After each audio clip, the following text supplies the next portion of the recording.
नमस्कार, स्वागत है आपका कमोडिटी कॉल्स में। मैं हूं मनीषा गुप्ता और आज स्ट्रैटेजीज बनाने के लिए हमारी मदद करने के लिए हमारे साथ हैं एसएमसी ग्लोबल सिक्योरिटीज़ की वंदना भारती।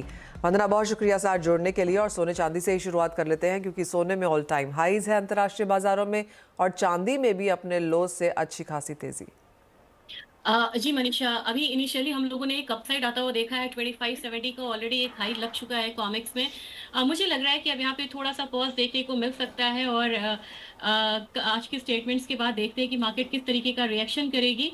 एक पॉज आता हुआ मुझे दिख रहा है गोल्ड में, लेकिन यहाँ पे क्लैरिटी जो है ये ज्यादा सिल्वर में है। तो मुझे लग रहा है कि इनफैक्ट सिल्वर में बाइंग जो है वो कंटिन्यू रखना चाहिए। 85,000 के करीब यहाँ पे बाइंग रिकमेंडेशन ही रहेगी। 85,400 का टारगेट होना चाहिए, स्टॉप लॉस लगाना चाहिए 84,800 का। पोजिशनली मुझे लग रहा है कि कल की तरह एक बार फिर से $30 टच करने की कोशिश करेगी ये कमोडिटी। और पोजिशनली यहाँ पे एमसीएक्स में 86,000 के करीब यहाँ पे जा सकती है। लेकिन यहाँ पे मुझे एक करेक्शन सॉर्ट ऑफ लग रहा है गोल्ड में, क्योंकि ओवरऑल यहाँ पे ओवरऑल जो ट्रेंड है वो फर्म ही है। लेकिन नेक्स्ट लेग ऑफ रैली से पहले मुझे लग रहा है कि 500-600 पॉइंट तक का एक फॉल आ सकता है। ओके साथ ही साथ अगर बात मेटल्स की जाए वंदना, तो यहाँ पर हमने एक बढ़त ज़रूर आते हुए देखी है। कॉपर 2 हफ्ते के हाइस के आसपास है। एल्यूमिनियम में तो हमने अच्छे खासे गेंस देखे। पिछले एक हफ्ते की अगर बात करें तो 6% की तेज़ी यहाँ पर एल्यूमिनियम ऑलरेडी दर्ज कर चुका है और ये 6 हफ्ते के हाइस के आसपास अब कारोबार है। तो अगर कॉपर और एल्यूमिनियम इन दोनों ही मेटल्स को देखें, यहाँ पर क्या करने की सेंस? मुझे लग रहा है कि क्रूड से काफी पॉजिटिवली कोरिलेटेड है एल्यूमिनियम। इसने आउट परफॉर्म करा था अदर कमोडिटीज को अपने जैसे कॉपर, लेड और जिंक को। यहाँ पे मुझे लग रहा है कि आज के दिन में एक पॉज देखने को मिल सकता है। ऑलरेडी हायर साइड लगा या फिर यहाँ पे करेक्शन मोड में है। 226.50 के करीब यहाँ पे मैं सेलिंग रिकमेंडेशन दूंगी। 225 का टारगेट होगा, स्टॉप लॉस लगाना होगा 227 का। कॉपर में मुझे लग रहा है कि एक बाइंग यहाँ पे आ सकती है और वो बाइंग करीब करीब यहाँ पे 804 के करीब करना चाहिए। 810 का टारगेट होगा, स्टॉप लॉस लगाना होगा 801 का यहाँ पे। तो एक कॉन्ट्रा कॉल यहाँ पे लग रहा है एल्यूमिनियम और कॉपर में। पिछले हफ्ते भी इसने जब सारी कमोडिटीज में एक पॉज था, एक करेक्शन था, वहां एल्यूमिनियम में आउट परफॉर्म किया था और एक बाइंग आ रही थी। वंदना, साथ ही साथ एग्री कमोडिटीज़ को फिलहाल कैसे देखती हैं, क्योंकि यहाँ पर भी एक अच्छी खासी अफरा तफरी है, काफ़ी सारे क्यूज बाजार में है, मुनाफा वसूली एसेंशियल कमोडिटीज़ में है, तो बाकी कुछ कमोडिटीज़ में भी यहाँ पर गिरावट के संकेत।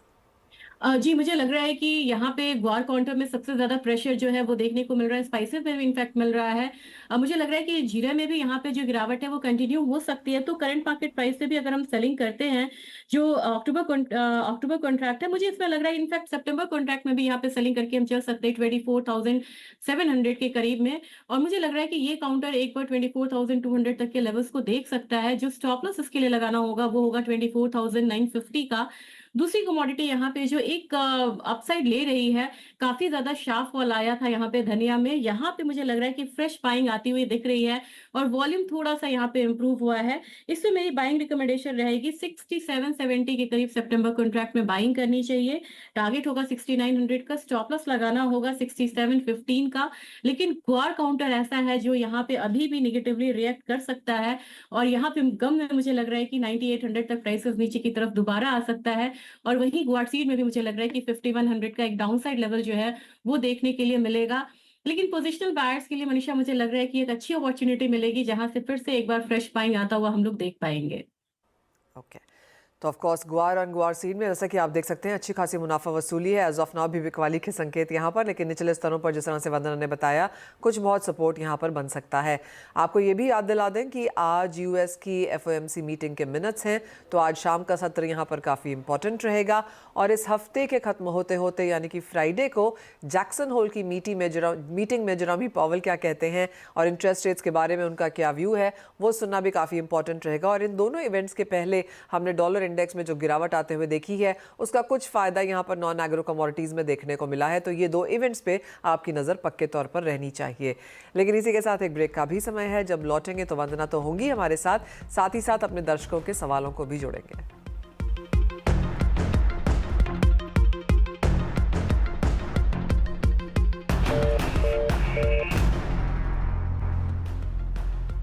नमस्कार, आप देख रहे हैं कमोडिटी कॉल्स और अब वो समय है जब अपने दर्शकों को अपने साथ हम यहाँ पर शो में जोड़ते हैं। और हमारे साथ सबसे पहले मिस्टर डीएस रावत हैं, दिल्ली से फोन लाइन पर जुड़े हुए। मिस्टर रावत नमस्कार, क्या है आपका सवाल? नमस्कार मैडम, नमस्कार मैडम। एक्चुअली ना मैं गोल्ड और सिल्वर में कुछ बाइंग के लिए सोच रहा था, तो इसमें मुझे एक्चुअली एक प्रॉपर साइट प्लेटफॉर्म जो होता है जहाँ से ट्रेड हो सके उसकी नॉलेज लेनी है। मुझे उसकी नॉलेज है नहीं एक्चुअली ना, तो वो चाहिए मुझे। मिस्टर रावत, आप यहाँ पर फ्यूचर्स में काम करना चाहते हैं, ऑप्शंस में, या फिर गोल्ड ईटीएफ लेना चाहते हैं?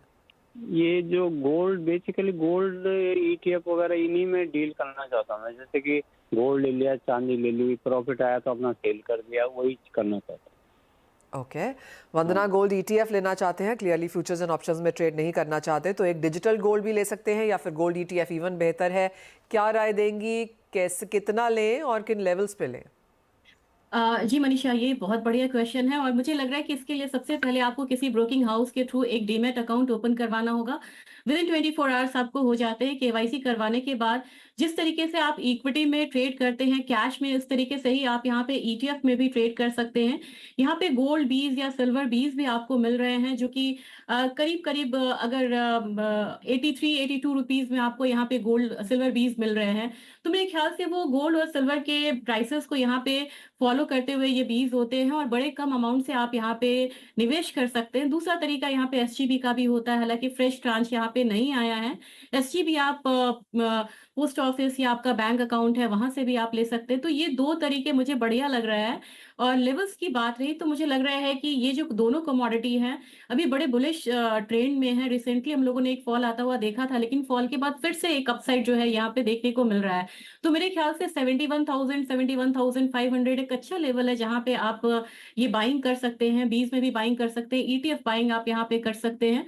दूसरी चीज ये है कि सिल्वर में मैं ज्यादा बुलिश हूँ। मुझे लग रहा है कि ये इंडस्ट्रियल डिमांड के साथ ये कमोडिटी आउट परफॉर्म कर सकती है गोल्ड को। तो यहाँ पे अगर आप 1 से 2 साल के टाइम होराइजन के साथ अगर आप निवेश करते हैं तो मेरे ख्याल से अच्छा खासा मुनाफा आपको यहाँ पे मिलना चाहिए। तो बहुत आसान तरीके से, आसानी से आप यहाँ पे जिस तरीके से इक्विटी में आप ट्रेड कर रहे हैं, अगर आपको इसका आइडिया है तो वहीं उसी प्लेटफॉर्म पे आप यहाँ पे ईटीएफ बीज ले सकते हैं। वेल मिस्टर रावत, वो एक क्लीन क्लियर तरीका है यहाँ पर सोने और चांदी दोनों में ही ट्रेड करने का। काफ़ी सारे जो बैंक्स हैं, म्यूचुअल फंड्स हैं, वो यहाँ पर ईटीएफ्स में निवेश आप वहाँ पर कर सकते हैं। ये सारे के सारे इक्विटी मार्केट्स के तौर पे ही होते हैं और एक यूनिट यहाँ पर 1 ग्राम का होता है, तो इस लिहाज से आप यहाँ पर खरीद बेच कर सकते हैं। और जैसे वंदना जी ने बताया कि आप एक लॉन्गर टर्म अगर यहाँ पर व्यू रखेंगे तो सोने चांदी ने हमेशा यहाँ पर रिटर्न दिया ही है। इस साल की अगर बात करें तो सोना 20% ऊपर है और चांदी में करीबन 22% की तेज़ी। लेकिन आगे बढ़ते हैं और एक मैसेज आया है रोहित पालीवाल जी का, हिसार हरियाणा से। नेचुरल गैस में निवेश करना चाहते हैं, जानना चाहते हैं वंदना कि आगे जाकर, क्योंकि विंटर सीजन आने वाला है, ठंड में दाम बढ़ेंगे, तो ये जो लोअर लेवल्स हैं क्या इसी पे अभी से खरीद लें? ये बहुत अच्छी स्ट्रैटेजी होगी यहाँ पे मनीषा। मुझे लग रहा है कि अगर क्रूड को देखें तो सारे यहाँ पे बैकवर्डेशन में हैं, लेकिन नेचुरल गैस के जितने भी फ्यूचर्स हैं सारे स्टीप कंटांगो में ट्रेड हो रहे हैं और यहाँ पे एक बेस फॉर्मेशन है। तो मेरे ख्याल से यहाँ पे जो अगर ये यहाँ से बाइंग करते भी हैं 180 के करीब, यहाँ पे मैं बाइंग रिकमेंडेशन दूंगी। मेरा फर्स्ट टारगेट 200 का होगा, सेकेंड टारगेट 240 का होगा। और ये मैं जो टाइम होराइजन होगा वो कम से कम मैं 2-3 महीने का लेके चल रही हूँ या विंटर्स का लेके चल रही हूँ। मुझे लग रहा है कि 240-250 तक प्राइसेस आएंगे और इसके लिए स्टॉप लॉस बहुत छोटा बनेगा। इनफैक्ट इनको 150 का भी स्टॉप लॉस लेते हैं तो वो काफी बढ़िया यहाँ पे रहेगा। और यूएस ने डिमांड सप्लाई को यहाँ पे बैलेंस करने के लिए उन्होंने कहा है कि वो प्रोडक्शन कट करेंगे नेचुरल गैस में। रिग काउंट्स ऑलरेडी यहाँ पे कम हो रहे हैं, तो मेरे ख्याल से एक बैलेंसिंग फैक्टर आ रहा है यहाँ पे और यहाँ से अच्छा बेस फॉर्मेशन होगा और अच्छी तेजी देखने को मिल सकती है नेचुरल गैस में। Fair point. एक और सवाल ले लेते हैं जो भी मैसेज पे आया है। राजश्री दारेकर हैं मुंबई से। 2 लॉट सोना इन्होंने 69,990 के लेवल्स पे खरीदा है। ऑफ कोर्स काफ़ी उठापटक यहाँ से हम देख चुके हैं, लेकिन अभी भी ये इन द मनी है। यहाँ से जानना चाहते हैं कि होल्ड करें या फिर क्या करें? मुझे लग रहा है कि सितंबर में एक रेट कट की यहाँ पे एक्सपेक्टेशन है और एक यहाँ पे अपसाइड देखने को मिलेगा। इंटरनेशनल मार्केट में ऑलरेडी यहाँ पे 2570 का न्यू रिकॉर्ड हाई बना है, लेकिन यहाँ पे कस्टम ड्यूटी कम होने के बाद एक बेस जो है वो कम हो गया है यहाँ पे गोल्ड में। मुझे लग रहा है कि एक बार 73,000 तक आप यहाँ पे होल्ड करके चल सकते हैं और वहां पे आप प्रॉफिट बुक करिए। और मुझे सेफली लग रहा है कि यहाँ पे निकलना चाहिए। एक से ज्यादा आपकी पोजीशन यहाँ पे होल्डिंग है तो मैं बोलूंगी कि एक तो आप 72,500 से 73,000 के बीच में निकलिए और दूसरा जो है उसको आप होल्ड कर सकते हैं 74,000 तक के लेवल्स के लिए। ऑलराइट, तो राजश्री आप होल्ड करें और यहाँ से और तेजी की एक्सपेक्टेशन है। 1-1.5 महीना तो पक्के से होल्ड करें क्योंकि काफ़ी सारे इवेंट्स हैं जिसका फ़ायदा सोना उठा सकता है। वंदना, बहुत शुक्रिया हमारे साथ आज जुड़ने के लिए, तमाम स्ट्रैटेजीज़ के लिए और ऑफकोर्स दर्शकों की मदद भी करने के लिए। इसी के साथ एक ब्रेक का समय है, जब लौटेंगे तो लेकर आएंगे आवाज़ समाचार।